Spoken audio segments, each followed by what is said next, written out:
Welcome to the Mixtape Queens podcast, where we interview the hottest and most talented artists from around the world. And today we have the spectacular Mandy Mayhem. Okay. You may have seen her all over YouTube, all over Instagram, everywhere. Okay. She raps and you will not be disappointed. You need to check her out right now. All of the links are in the description. Go check her out and come back to this interview because you don't want to miss this. At all. How are you doing, Queen? Oh, I'm so good.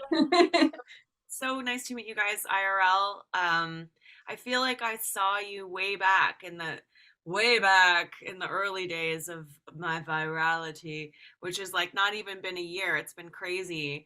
But Wow. you guys, I don't know. The algorithm brought us together. I'm so grateful. Yeah. And I was yes. like, are these women? I need to go check them out. And then we were chatting and now here we are. Yeah. Yep. We definitely found you. #, female rapper or something like that. We're always, we follow that and we're always, looking for our queens out there. Yeah. Yes. No, we love our queens that can spit bars, but if you can do it in a way that's comically satisfying, I am sold 1,000%. Yes. And when I tell you we found your page, like we didn't even wait 2 seconds to follow you. Like we left your freestyle, followed you, and then went back to the same freestyle to finish out the video. Yeah. It was that good. Yeah. And like we've just been fans like ever since. Yeah. Yeah. We want to find out more about you and find out how did you get on this journey to start rapping and where do you come from? Well, I come from Toronto, so very eclectic musical upbringing. It was a really beautiful musical environment to grow up in, for sure. I was just but I was listening to 444 today, and the song with Damian Marley. I can't remember what the name of it is, but I was like, oh man, there's something about a rhythm, like a dance hall rhythm or a soca rhythm that just speaks to me from growing up in that environment. And like in the early days of my formative musical years, which are like 11, 12, 13 is often when you really, although I was pretty crazy at like 8, 9. I remember being in Jackson and like Cyndi Lauper. Madonna was like my hero. She still is.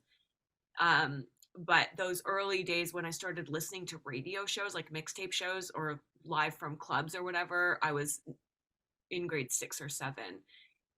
And they would play like a hip hop set, a soca set, a reggae set, a dancehall set, house, hip house, like it was all in the same show.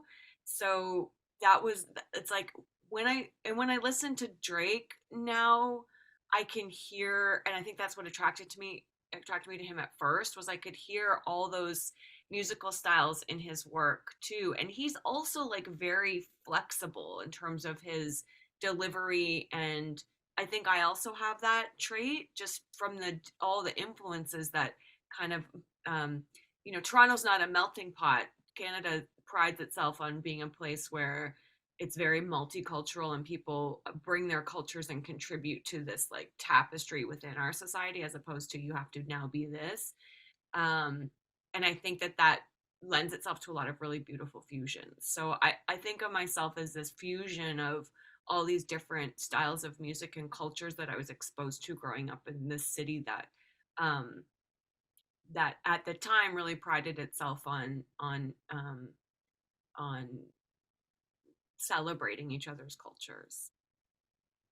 Yeah, I love that. That's so cool. So when is the first time you started rapping? Did you write something or what? How did it come about?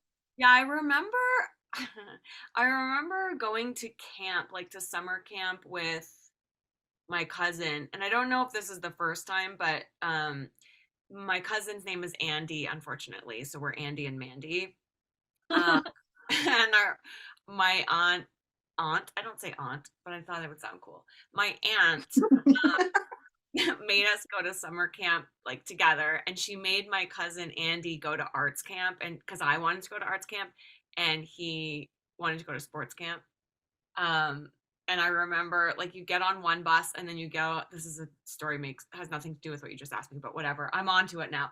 So we get on one bus and then you change buses, and those buses go to the different campsites, and they would call out the camp, and they would call out arts camp first because it starts with an A. And when we got up to leave the bus, the other kids would be like, arts and farts and blueberry tarts. And my cousin was so mortified by this whole scenario. He hated that I made him go to arts camp.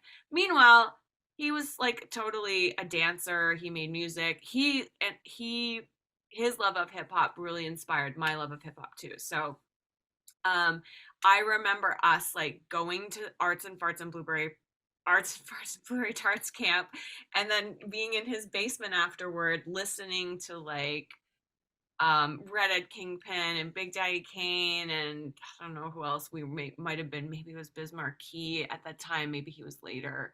But like, you know, fun, dancey party songs, and we would dance in the basement, and I would like learn the words and do the dances, and so that was the first like person I was thinking about it today too. Like hip hop has really been like a community experience for me. Like I always feel so connected to someone when they love it as much as I do. And I think a lot of my deep loves in hip hop have to do with like the person that I first experienced it with, or like where I was in my life when I experienced the thing. You know, it's like our memories are so connected to our music choices for sure. So that's why it's like debating who's the best of this or that. You can't it's such a personal experience, and it's so deeply tied to you and your own like um matriculation is not the right word, but you and your own growth, that you can't compare. So there's 7 questions answered, and probably not the one you asked. It's okay. No, you answered all of them. Yeah, no, I mean, when I was born, the first song I remember is Sir Mix-a-Lot. I Like Big Butts. That came out the year I was born. Okay. So I have pictures of me when I was 5. I wanted to be a rapper. I thought I was thugging. I had these baggy fila. Look, I got a picture of me right here. She's not kidding. Yeah. She's got like this little gangster. I was not playing. Oh. Yep. My favorite rapper was Coolio. And I mean, when I tell you, I thought he was better than Tupac, and I was, you know, ready to tell everybody. And I was going to marry him. He was my boyfriend. It was so funny. But yeah, you're right. Hip hop is, you know, it's a community as well as something in our heart that's like, you know, we get to express ourselves, and we get to kind of push back to, you know, the government or whatever it is. It could be anything, but it's like poetry for sure. It's an art form that has always been connected to dissonance. You know, like it's a voice of the underground, people that don't feel seen or heard, or I mean, we all have that to some extent in different ways, feel not seen or heard. So it's just such a powerful art form. You know, I'm really grateful that I grew up when I did, in this beautiful time of the development of the art form. You know, I was born in 75, so when it first came into my purview, it was like in the late 70s, early 80s. I like the sound of that word too. I don't know if that's the right word, but whatever. And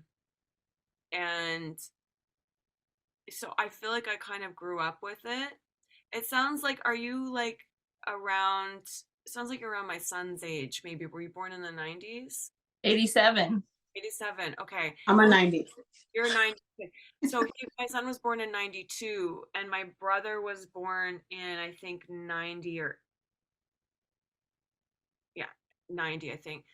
And I remember I took my son and my brother to the NWA movie, you know, a number of years ago. And we were driving home, and my brother said the first hip hop song I ever heard, or the first rap song I ever heard, was In Your Car. And it was Ludacris. use a hoe. Oh, who's a, and I was like, oh my God, what did I do? Like, why was I exposing you to that? Oh God. I think I know what you're talking about. I've got hoes. No, I've got hoes. He did that song. There's a different one he did. Use a hoe. Yeah, I remember that one. That you doing Yeah. hoe activities with co-tendencies. Hoes are your friends. Hoes are your enemies. Anyway, I probably know all the words. But yeah. Yeah, Ludacris is pretty clever. I liked him when he first came out. I listened to all his stuff back then. Same. I like him too. I think he's funny. But there is something to be said for just like balance within the genre in terms of like lyrical content and stuff. So I'm really happy that so many women are being highlighted now, and it's really time, and just for the sake of a multitude of voices being heard, you know. I definitely had female MCs that I looked up to, you know, growing up as well, and it's a big part of that, but it was just out of balance. There weren't enough. Yeah. I love that about the music industry now, especially with the social media takeover, how there's all types of stereotypes that are being broken and crossed, and there's so much talent. I mean, this is an amazing time for artists right now, because everyone can be independent. You don't have to be on a record label and they're going to tell you what to say and how to dress and how to act. You can just be yourself, and if someone doesn't like it, then it's not for them, because there's something out there for everybody. Yeah. I find like I have to really think about that a lot with my own work, because I still have this old way of thinking with like, oh, you do this thing and this is your brand and this is whatever. And like, I know in my heart, and when I'm actually sitting down to make art, that whatever comes, you know, like, but when I'm thinking about the business of it and presenting myself, I sometimes get tripped up on that. And I get so inspired by a lot of artists from, you know, like Gen Z, like new young artists who, for example, I went to this, it was like an open mic night in Dallas. And it was, I think, November or December of last year, really, really early when I first started rapping on TikTok. And they opened the night with sound bowls and like saging the room. And then people got up and were like, you know, like rapping. And then there was some poetry and there was some singing, whatever. But it was like, this is the beauty of this generation. Like in hip hop days past, there wouldn't be a sound bath at the beginning of an open mic, you know, and I just love that so much. And I went to this other event in New York a couple weeks ago, or maybe last month, and it was called Pass the Aux, which is amazing. Have you heard about these Pass the Aux things? It's like you go with your new music and you pass like the aux into your phone, the cord, and play your new song, and then you lip sync your song, okay, or vibe to it or whatever, while the room listens, and people gather around and they like film you vibing to it. And it's so interesting to me. At first I was like, give me the microphone, like what, I'm here, like I'll just perform, that's super easy. But I understand that it's this like, it makes sense to a generation that has grown up lip syncing on TikTok, that's how you present your music. And then you get this piece of content which is more valuable almost. You know, it's not from a soul perspective necessarily, but from a marketing perspective, it's this piece of content that people are shooting and sharing of you has more momentum or leverage for you in your career than just performing for 10 people. Like I just did a show on Saturday in LA. It was a real experimental thing, and I don't know that my audience really was like into coming. As some real white people shit, and like most of my audience is Black, and so I think they just like weren't into coming. So it's cool. So I sold some tickets, but not a lot. Okay. And then I did a get ready with me before I went to the show, and it was like I was just doing my eyeliner and whatever for an hour, picking my outfit, and 10,000 people watched me put my eyeliner on to get ready to go to this show.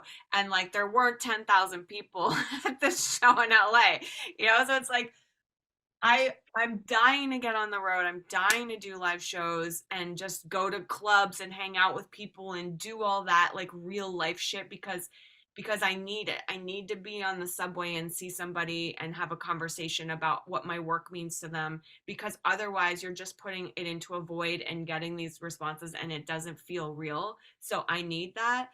And also it's so like the weight is so crazy of the volume. Like I opened for the Far Side in April.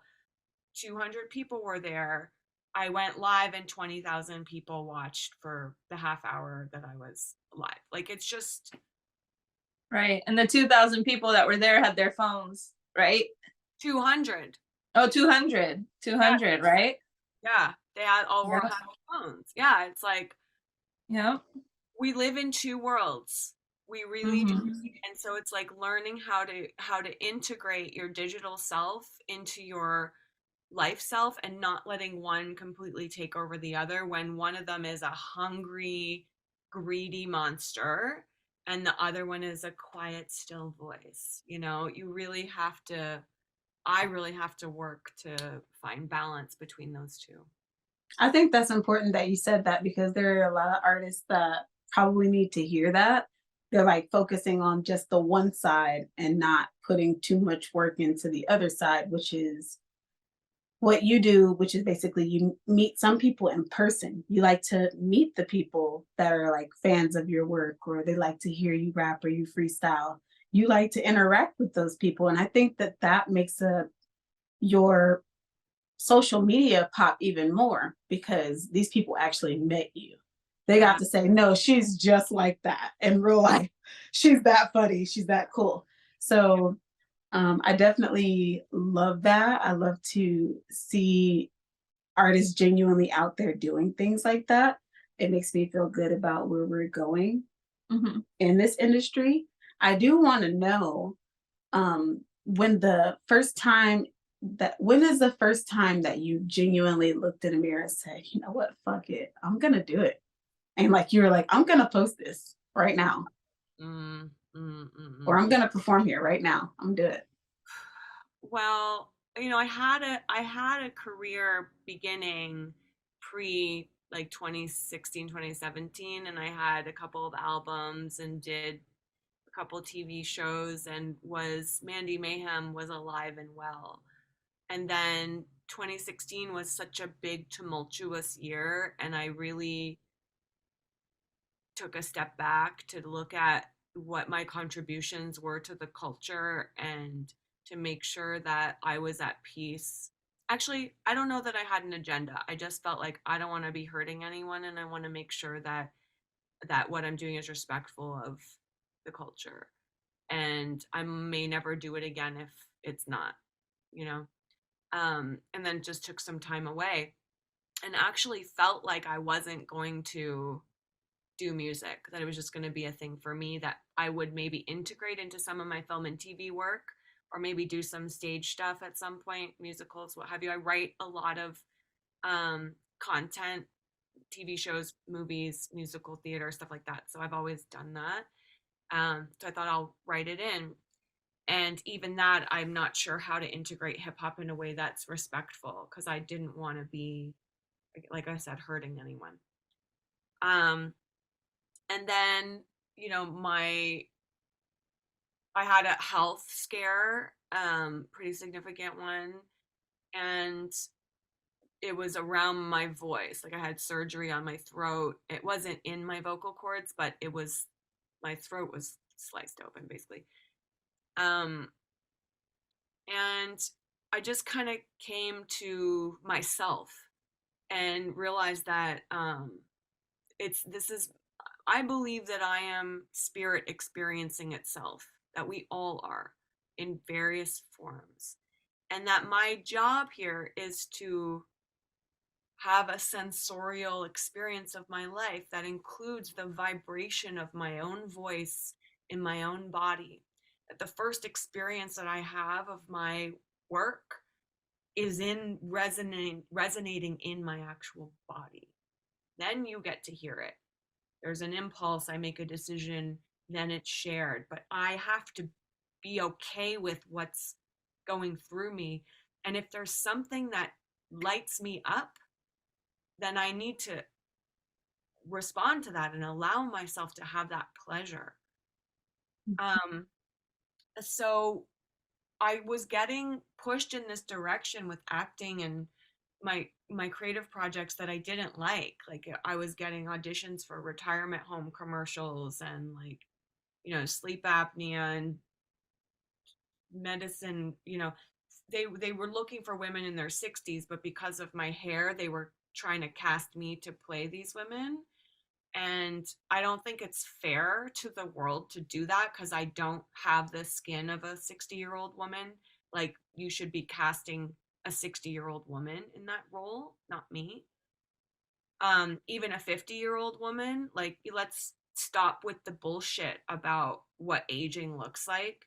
So that was really upsetting me. And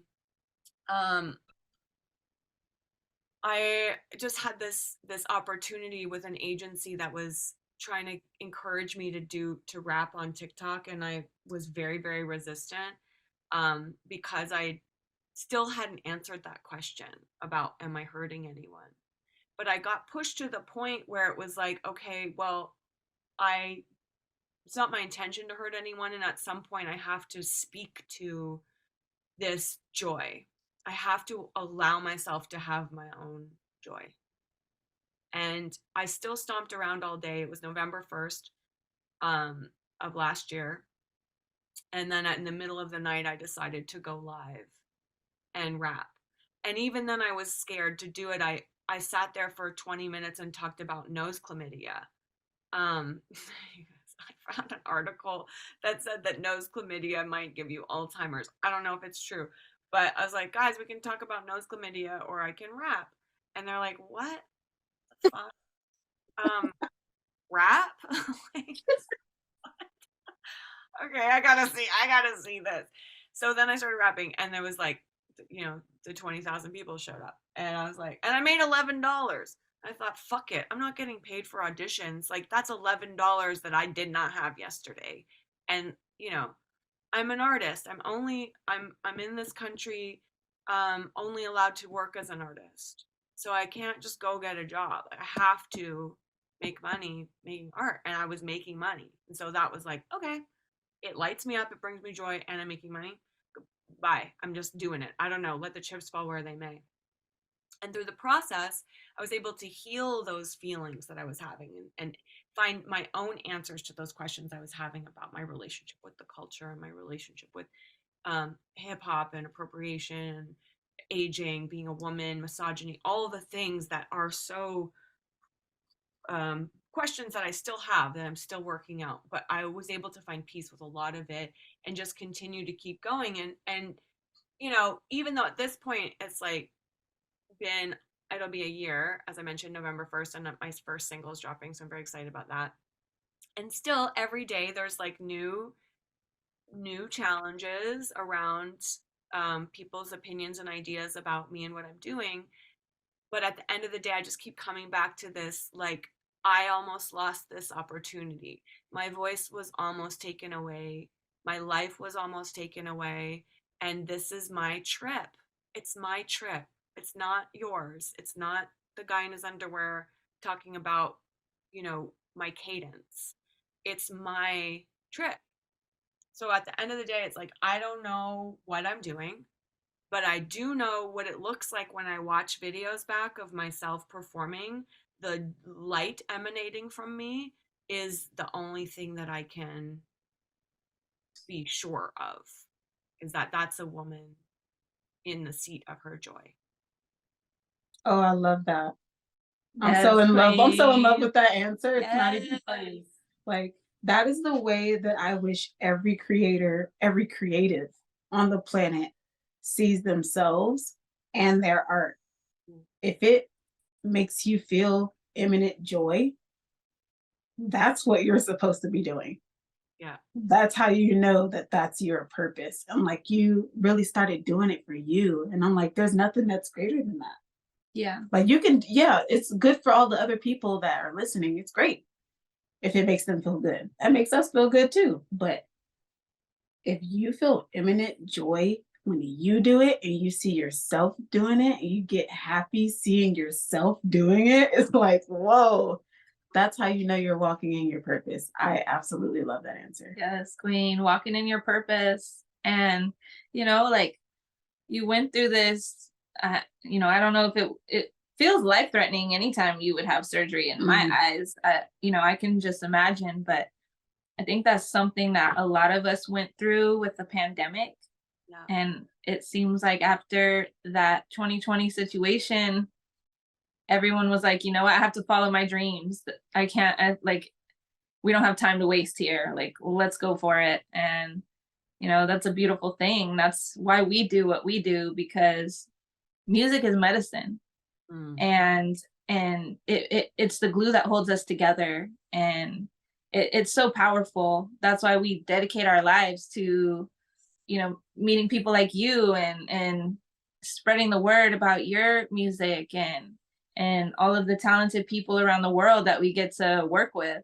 And it's a really huge blessing. I think being able to be an artist at all is one of the biggest blessings. And it's such a divine, special thing that, you don't ever want to take that for granted. So that's really cool that you found your path, and it seems like everyone is loving it. I'm sure always going to be guys in their underwear that want to talk about your cadence, but let's say something, they must not know what they're talking about, because your cadence is on point and you can for sure rap. Like you can rap. Absolutely. Like, so. But not even just that, the amount we can see, if you really pay attention to energy, if you're really about that, if you're really about knowing artistry, if you are not as passionate as Mandy Mayhem is when she's freestyling, you're full of shit. Yep. And you need to find something else to do. Yeah. And it's I not think right. a lot of those people are probably mad because, you're rapping more fire than them. And absolutely, sometimes that's hard to see, especially if the skin is lighter and it's not your conventional thing that you're used to seeing, So let me just say this real quick though. Because I'm going to say it and I'm going to make it very clear. I don't care what anybody says. I don't care about any other opinion. I know this. Music has no skin color. There is a style, a genre, a niche for everybody. I mean, there are people blowing my mind right now. Like artists we found recently that are just completely blowing my mind. I saw some girls like Meg Thee Stallion, Cardi B. That's how they look. They look like they're about to rap about, what's up. And they like techno music. They're making techno music. And I'm like, what? That is amazing. Mm-hmm. Or they're seeing like rock stars. Mm-hmm. And it's like blowing my mind at how good this music is and how crazy it is that we can look at somebody and judge them completely based off what they look like on the outside and say, oh, this is the box I'm going to put you in. Fuck your box. Let people be authentic. Let them be themselves. That's how you get to, like, when I think of ascension, getting to the highest peak of where your soul is supposed to be by the time you leave this earthly plane, that's what I'm talking about. Mm-hmm. That's the energy that you really have to be about and go about. And I am in love. Mm-hmm. In love with it.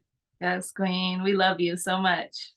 Truly. Have this verse. I'm working on an album or an EP right now. It's probably going to be an album, but an EP with Keith Shockley, who was one of the producers of Public Enemy, and Belle Biv DeVoe and Ice Cube, and just worked with everybody. But Public Enemy is the Bomb Squad. They all came up together. So there's a song we're working on called Never Too Late, and a part of the verse is a political figure like Patty Hearst in that picture, no pistol, using vowels as my ammunition, persistently pushing buttons to build my bridges. Connection is the new resistance. And I think to what you're saying about music being colorless, and also it's speaking, like it's connecting us in a way that is the resistance. That is our resistance to the segregation, to the like trying to keep us in silos at each other, you know, politically, racial, like sexes, orientation, all this shit. It's like, no, when we make art, it's you can't categorize. You could try, look at the categories of music now. There are just so many of them because people just keep trying to put them in a box and we keep busting out of it. And that is what humanity wants to do. It's a reflection of how we're trying to connect. And I think that that is the resistance. That what I see in the eyes of the people that I get to meet in person. I went to the Bronx for the 50th anniversary of hip hop. They had a block party on Sedgwick where hip hop started, right outside of the community center. And there was just so much love. And it was love, like, it was like, love that I felt toward me was about people seeing my love for the thing that they loved, and like us, both of us feeling seen, you know, through this tunnel of music that we're like looking at each other. You know, it was really cool. That's been my favorite thing of all of this. And like I'm going to do do you guys know Danny Brown? Speaking of artists, you should check out Danny Brown. Yeah, he's like, he did an album with JPEG Mafia. He's a rapper. I think he's from Detroit originally.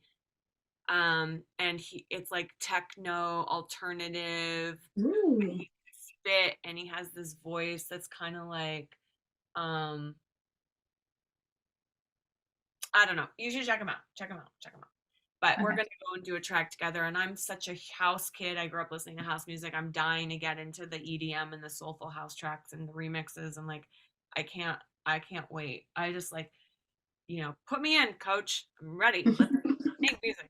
But in the meantime, I gotta post every day on social media. So.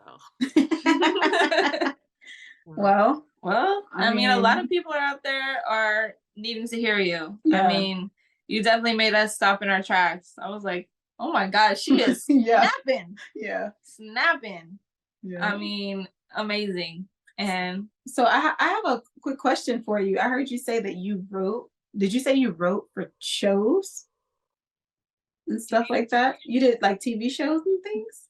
Yeah. Wow. Okay. So how was that experience like? So I have 2 shows that I created and wrote and starred in. And one is a show called Mother, and it's about a housewife who fantasizes about being a rapper. And I made that show in 2016. And it was part of another show called Rachel Dratch's Late Night Snack, which is a comedy anthology series. And that was on True TV. And in the show, I play this woman who is married and has a kid, and then she like is going through her normal life things, and then she rages, and she'll like see her reflection in the mirror and become this alter ego self who's like, there's like a diss track toward her son and toward her husband, and like she's talking to her vagina and like all this stuff. So there's 6 episodes. It's really beautiful. I'm really proud of it, but it came out right after the election in 2016, and like was kind of buried in this show. The anthology show is like 30 some odd episodes with multiple pieces of content in each episode. It's like watching SNL and being like, oh yeah, in that sketch series that kind of is dotted through the thing. So we did 6 episodes, but it just didn't get seen. And I thought this was like my big break, you know, and I was gonna whatever, but then I didn't, nothing happened. So the next show I made, nothing happened, but I made another show right after called Rapping with Actors, which is on Amazon and Tubi. And it's a talk show, very low budget talk show, where I interview actors about hip hop and their relationship to music and their work. Because a lot of times you find like actors really want to be musicians and musicians want to be actors. So it was like, it's a comedic show, and we did like little sketches and played games like rapping with crackers, which is like white people rapping with crackers in their mouths. Just dumb dumb shit. It was really fun. We did that in Canada, so that I did 6 episodes of that. And then I studied acting and writing for film and TV, and I've been pursuing a career as an actor for the past 10 or 11 years, and really, really going deep into my studies in that world. But it's like in that space, you don't have as much agency over your career. Like you do a lot of studying and then you wait for somebody to give you permission to play their mother, and then they work out their mommy issues on you for the next however long you're working together. So No. yeah. Oh no. Yeah, so writing your own stuff gives you this like ability to actually say the thing. So it's cool. I will go back there again, and one of the most beautiful things of what's happening to me now is that I'm starting to have more leverage. So like every time somebody shares my stuff or likes it or makes a comment, it's enabling me, it's amplifying this voice. And my goal with all the art I'm creating is to put images into the image bank that haven't been seen before. So like, and it's really important. Like there's this thing I'm going to show you that I shared on Threads, and it's not my work. It's like an artist. High Fructose Magazine is the name of the where is it? Is the name of the account. And this is a painting. It's naked people, so sorry. But it's a painting of these older women. Whoa. I love that. I saw that. Yeah, it's incredible. Yeah. The artistry is incredible. And I want to see skin. I want to see skin like this. This needs to be in the image bank. It needs to be okay for this to happen to your body, because it's going to. And then somebody responded to me on my IG, a woman, younger woman, who said, "Did you paint that? Why would you do that? Nobody wants to see that." First of all, I didn't paint it. 2, oh my God, honey, what are you gonna do to yourself when that happens? Because Yeah. it's so important, and it's hard. Like I look at my face and I'm like, all the things, but that's also why I stopped dyeing my hair. I wanted to bear witness to my own life. I was covering it with dye. That was my choice. Not to say that that's why everybody dyes their hair, but that was why I did it, because I wanted to work, and I thought that was just what you did, and then I see, my skin, I like see the things happening, and it's happening. Like I can't stop it. So what am I going to do? Just to process it, I'm going to share it. I'm going to put out the good, the bad, and the ugly, so that I can look at my own shit and be like, oh, remember 10 years from now, I look back at pictures of myself in my late 40s and I'm like, damn, my leg was nice, or like whatever, why was I treating myself that way? And then let me re-envision what it can look like to age. There's just not enough talking of balance between real life and the internet. We're out of balance in terms of the images that we're getting pummeled with. It's okay to have images of beautiful young women. I remember when I stopped dyeing my hair, I just had a teeny little like root thing, and one of the first places I ever went was to an art show, an art fair in downtown LA. And I walked around to all the booths. It's different galleries, with different work, and I saw all of these figurative works, some, from antiquity or like whatever, and modern pieces, and it's always this beautiful white face. And I realized that young, beautiful white face. I realized that I felt this sense of entitlement my whole life to being the image that was admired. There was something in my relationship with myself that made me feel chosen, is a stupid, weird word, very heavy word right now, but like and then when I went in with a different perspective of this, like, now I'm invisible and old because I have this much gray, I was like, oh shit, that's not me anymore. I'm not in the club anymore. I didn't realize I was in a club until I got kicked out. I got kicked out because I kicked myself out. So it was just a really powerful moment in my life of like, oh, somebody else has been deciding what the image of beauty means, and I got lucky. Whatever, I ended up with this, being born with this specific set of like freaking genes that mean nothing, that gave me this false sense of something that now is going to be taken away from me, and now I'm going to be chasing that my whole life. No, I'm not externalizing my experience of myself anymore. And even though it still happens sometimes, I keep pulling myself back in to be like, no, this is my trip. Again, it's I am experiencing myself, and I'm not going to let you tell me what is valuable or beautiful or accepted or relevant. I'm not doing it. So anyway, TED Talk over.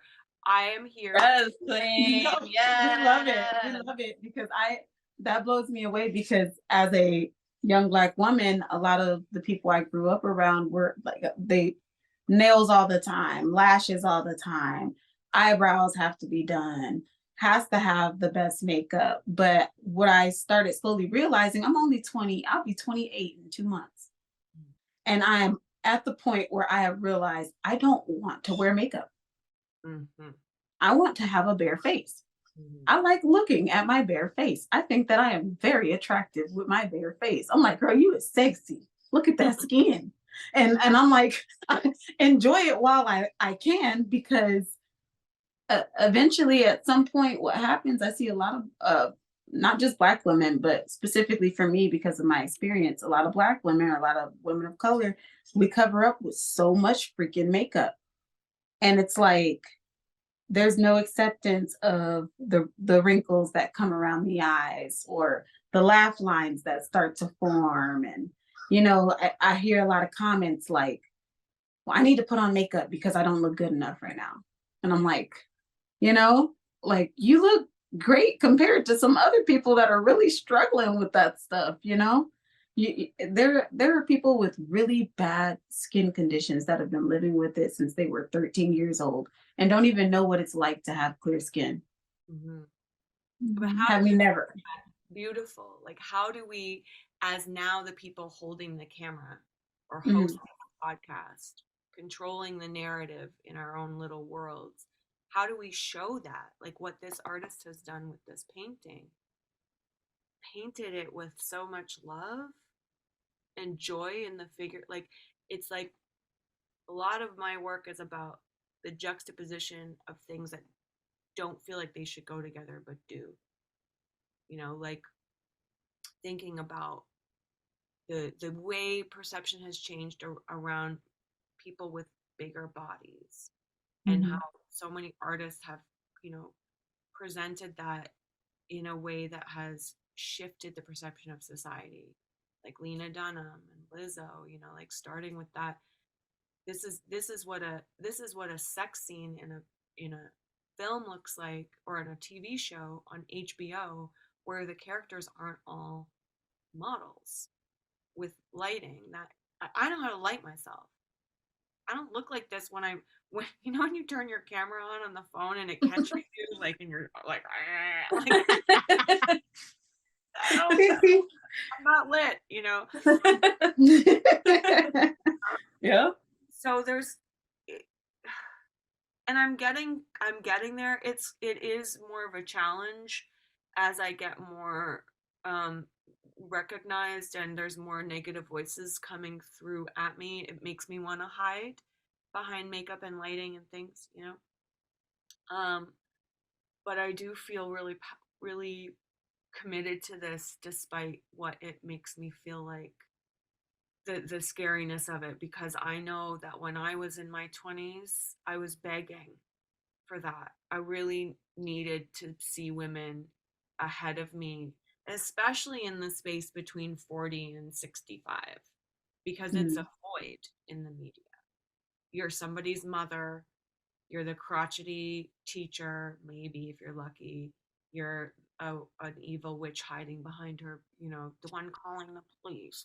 Oh, like you're the characterization of women in this.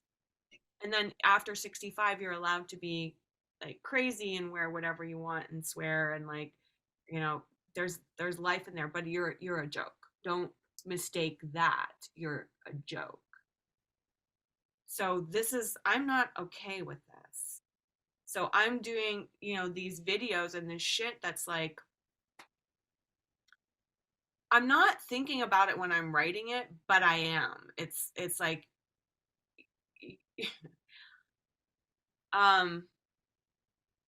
I'm turning the tables back on what you have told me that I am.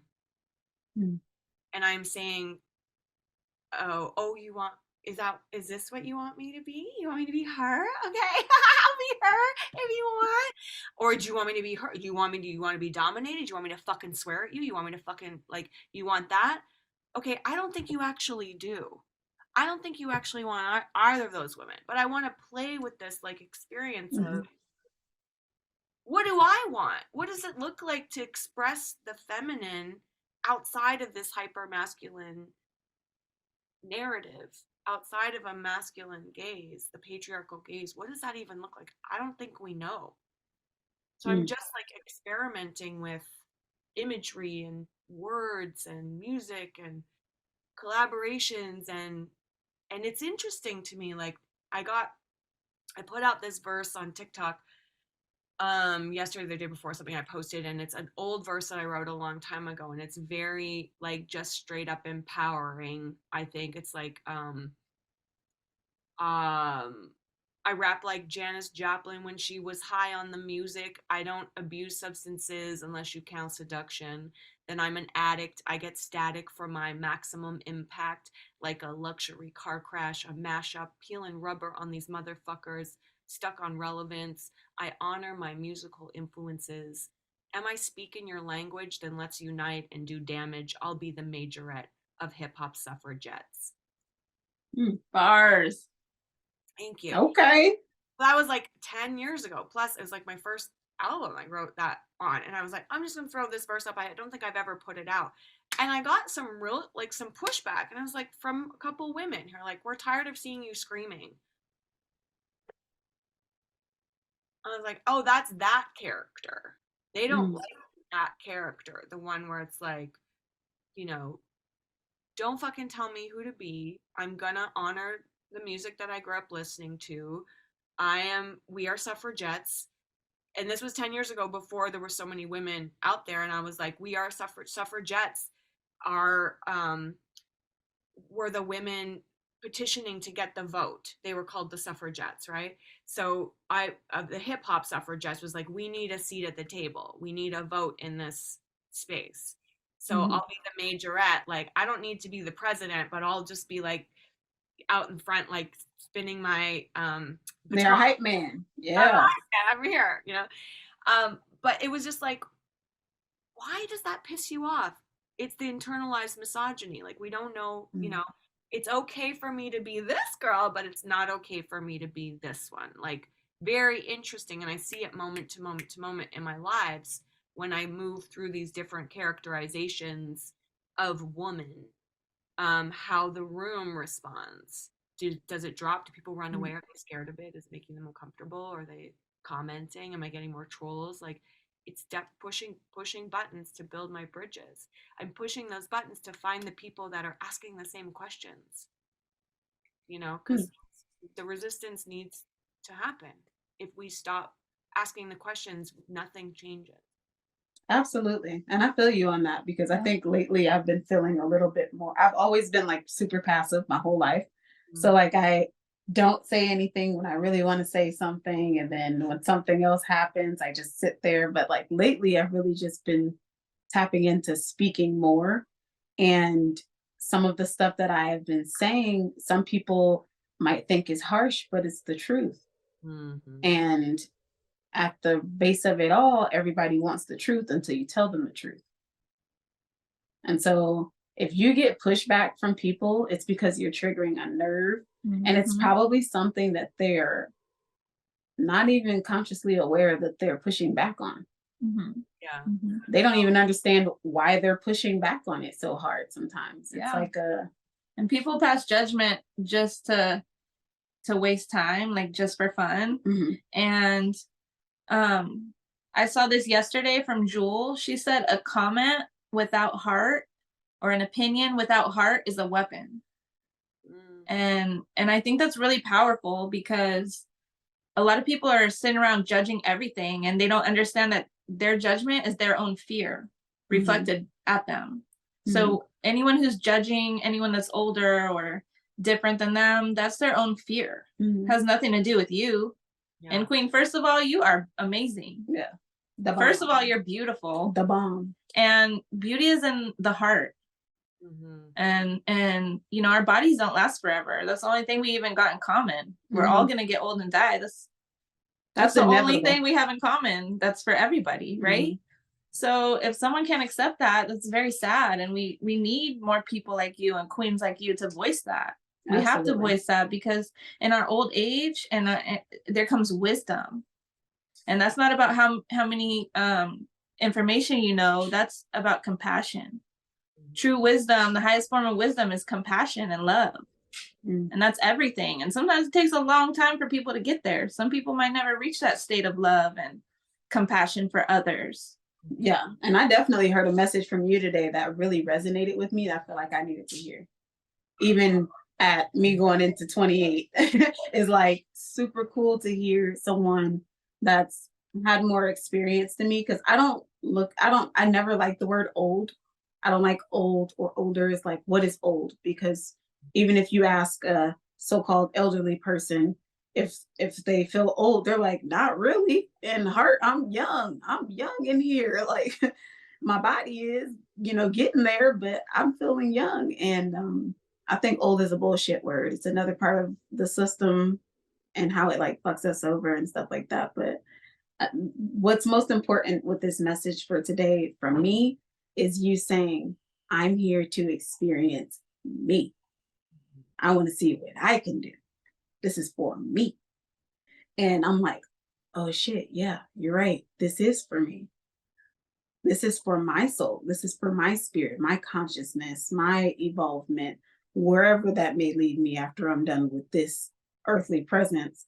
And that hit home for me, because lately I've been like really struggling with figuring out what it is, this message that I'm supposed to be getting from the universe that I really needed to hear.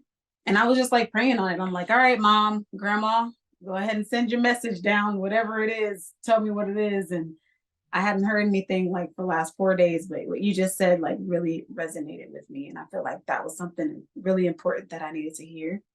And I'm like, okay, I'm listening.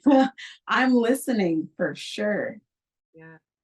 It's one thing I wanted to say earlier too, is like, when you have that impulse and you know what that thing is, like, oh, this is the thing that lights me up, my experience. That the universe doesn't give us those impulses, like, and not also give us the means to accomplish them. So oftentimes we get the impulse and then we talk ourselves out of it, which I did for a long time with music in particular. But it never went away. No, and that's how you know the difference. I remember in my 20s, like, really that was the struggle for me, was trying to discern. I remember writing a poem. I did spoken word before I got into rap, and it was like, is it fear or truth in my way? It was a constant question for me. This thing that is coming up, is it my fear that's making me second guess this impulse, or is it the truth that I need to listen to? Is it the voice of my ancestors or the divine giving me guidance, or is it my ego? And learning so much of your early spiritual work, by early I mean like the first 20 years, is about discerning which voice is which. And I just got to a point where it was like, okay, the voice is actually, sometimes it speaks very clearly, but a lot of the times it's a physical. And when I just surrender and stop trying to figure it out, then I can hear, or just allow my body. Sometimes I'll be like, what should I be doing right now? I'm overwhelmed. I don't know where to spend my time, even little things like that. Never mind my long-term goals. And I'll just like be like, okay, body, take me somewhere. And it will walk me to the computer or to the bathroom or to the fridge. It's like, I'm sitting here contemplating my life's purpose when really I'm just dehydrated. And like, that's why my life isn't working. You have to, there's a lot of moving pieces to this thing, but ultimately, just knowing that there is a very clear thing in there, and oftentimes it's the one that you have the most resistance around, especially when it comes to making art, because building a strategy around your work or figuring out how to market it or what you should post on Instagram when is like a pretty safe space to hide. You can do a lot of research there, but sitting down to write that song or paint that painting or start that script and really open yourself up and reveal to the world all the things that you've been hiding that you think no one sees, that everyone does, by the way, is the scary part. Your job as an artist, my job as an artist, is to open up my channel every day. However you do that, morning pages, meditation, exercise, definitely not picking up your phone, I'll tell you that right now. Open the channel and keep it open as long as you can. That's your job. I don't know what comes through. A dance, coloring in a coloring book, playing with puppets. I don't know what it is, but I'm not going to question it. I am just, it's like, there was this show, Third Rock from the Sun in the 80s. Guys ever saw it? So funny. So funny. It's like one of the best sitcoms ever. There are these aliens that live on Earth. John Lithgow is one of the cast is brilliant. And one of them goes, incoming message from the big giant head, and he'll like become transmitter, incoming message, and they all like listen to him. That is your job, whether it's in the morning or at night. I don't know, everyone's on a different schedule, but like, it's time for me to get the incoming message from the big giant head and just like do whatever it says. Then I can go and worry and stress and gossip and like whatever the fuck I need to do. Chase my addictions. But like, this is the part I protect. And once I learn how to do this in my art, I'll be, everything else calms down. But when I'm a creative force and I'm not holding space for my creative energy to go into something, I'm going to create drama in my life instead. And part of that is turning in on myself and being like, what am I doing? Why am I not? Blah, blah, blah, blah, blah, blah, blah, blah. That is your creative powers at work. You got to just put them into something, anything, till it dissipates. Right. Yeah. Powerful. Yeah, that's right, Queen. Because our intuition, man, it can really save us a lot of suffering. And, I think we cause most of our own suffering from overthinking with our ego. And a lot of people face like writer's block because their heart and their mind are out of sync, and it's a disconnect. And there's like this illusion of separation where we feel like, how we all feel when we're lost. And everybody knows that feeling. Sometimes it's hard for people to identify it and to know, but yeah, that's on point. That's exactly what a lot of us are searching for, is just that heart to be open. And you're spot on. For something, if you're not lost, how are you going to discover if you think you know where you're going? Yeah, there it is. Discovery is experience. I am God experiencing itself. If I want to experience, I have to be open, which can also be lost. It sounds like lost, but it's not. It's open. Yes, Queen. Yeah, that's beautiful, because nothing is ever truly lost. Nothing is ever truly lost. Just like our history from way back millions and millions of years ago, it's still being discovered. You know, to this day, they're finding new stuff. Nothing is ever lost. We Yeah. just have to look for it. We have to go in search of. Inside. Yep. And find out what's within. And I love that. I so love this much. conversation, Queen. It's so good. And I would ask you, what kind of advice would you leave with everybody today? But you just gave them a shit ton. Okay. Right. Well, first tell us about But, your yeah. your new music that's coming out. Yeah. Oh yes. So I have a song, Legendary. It's releasing November 1st. I'm really, really excited about it. It's kind of was like a collaboration with the audience in a way, because I took all these different freestyles that I was doing and looking at what lines people were throwing back at me in the comments or in the live show, and what resonated, and what, when I went and did live shows, what people were singing back to me, and pulled those pieces together into this beautiful song that was produced by a producer named Gifted in Philly. And the song's called Legendary Clitoris, but I'm not putting clitoris in the title because that's just bothers the algorithm. But they're not ready. It also but they're helps gonna at be. the same time. Yeah. Love it already. Yeah. Yep. So that's what's up there. So I'm gonna release first just the song on the streaming platform. So the more streams, the better. Let's like amplify this message, you know. Absolutely. And then like, are you, sorry, one moment. Give me one moment. Here we go. Think that worked. Oh, Where'd you go? where'd you go? I'm still here. Can you see us? Yeah, I see you. No. We couldn't see you there for we a go. second. Okay, Oh, so it came out and then it came back in. Okay. okay. There you are. Anyways, so what I wanted to ask is there a pre-save for this single that's coming out? It's already up. Yeah, it's on my LinkedIn. Ooh. Okay, everybody go pre-save Legendary. Yes, let's stream it up. Run it up. Stream it all the way up. Make sure y'all tap in. Go like, go subscribe to her YouTube channel. Go to her TikTok. You better go follow her on TikTok. Send her a message. Following her on Instagram. Follow her on Instagram. Are you on Facebook as well?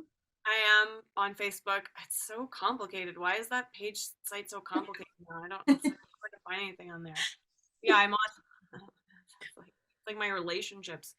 But YouTube is important. I have very few subscribers on YouTube. I've only got like 3,000, and I'm trying to build that up, and it's like 80% male. So if you are a listener and you identify as female on YouTube in particular, please help, because the algorithm is way off over there. And my Instagram is skewing male too. My TikTok is skewing female. It's like 60% female on there and 60% male on.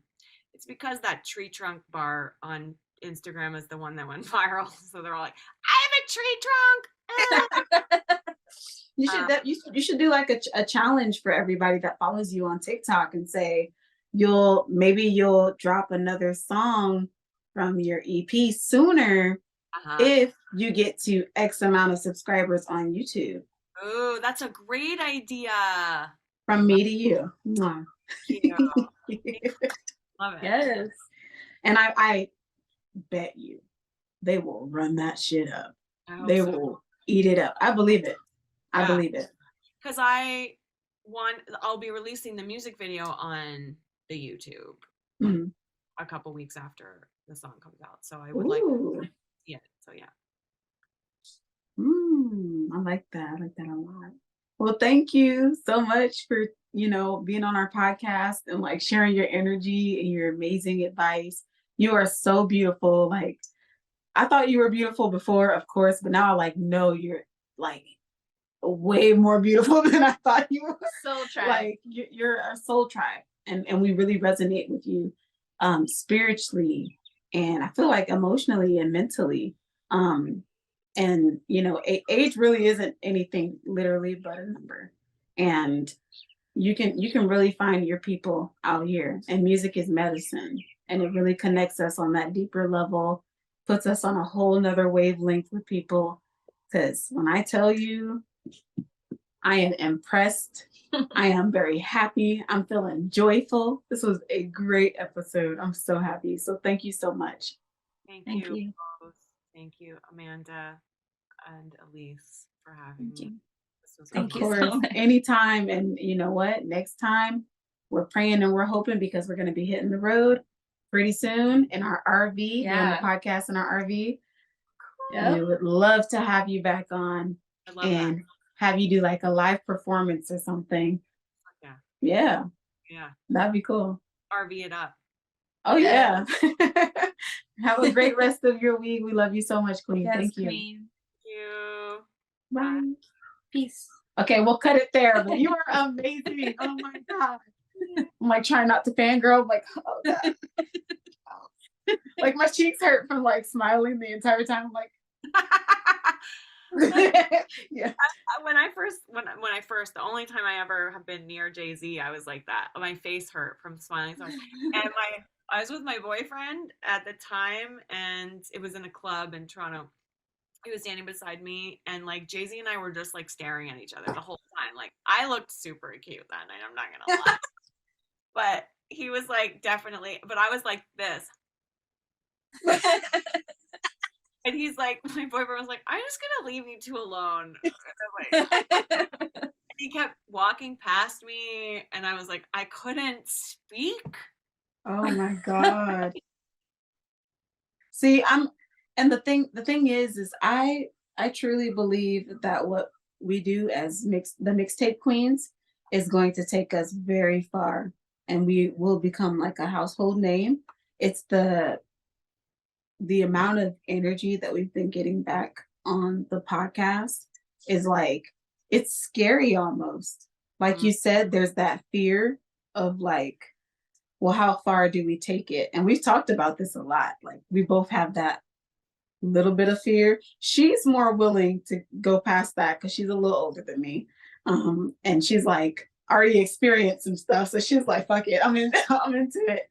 And I'm just now really, really giving myself the opportunity to really be like, okay, I'm talented enough to do this. I am good enough. I'm great enough to do this, because good enough is a shit thing to say to people. You're good enough. You're great enough. You're amazing enough. God experiencing itself. Yeah. What experience do you want to have? Never mind what anyone else thinks of you. An immaculate one. Yeah. Hold this space as sacred. You don't have to make decisions about what it looks like, where you're on tour, what you're wearing. Like you don't have to make those decisions. This is what matters. This sacred space you're creating. Stay in here, make all the decisions later wearing a different hat. But in this space, as long as you keep showing up to this space, the rest will take care of itself. I'm going to take that to heart. I take it to heart. I really appreciate all the advice that you gave today. It really hit home for me, like a lot, especially when you said your ancestors are like speaking directly to you. And I'm like, I know that ego does get in the way of you actually hearing self a lot. But that speaks home to me because my mom and my grandma, they're gone. And those are the people that raised me. So for me to hear that, because I'm getting ready to clean their altar that I have for them. But for me to hear that as I'm on the day I'm cleaning their altar is like pretty cool. So I want to say thank you for that. And my grandma, like she said, her name is Mandy. So I thought that was really cool. I was like, oh no, here we go. She's talking. Yeah, man. It's cellular.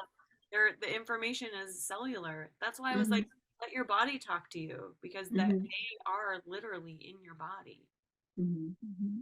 Absolutely. When my grandmother passed, I remember being like, oh, this is hitting differently than anyone else I've known that's passed, because it's I can feel it in my cells.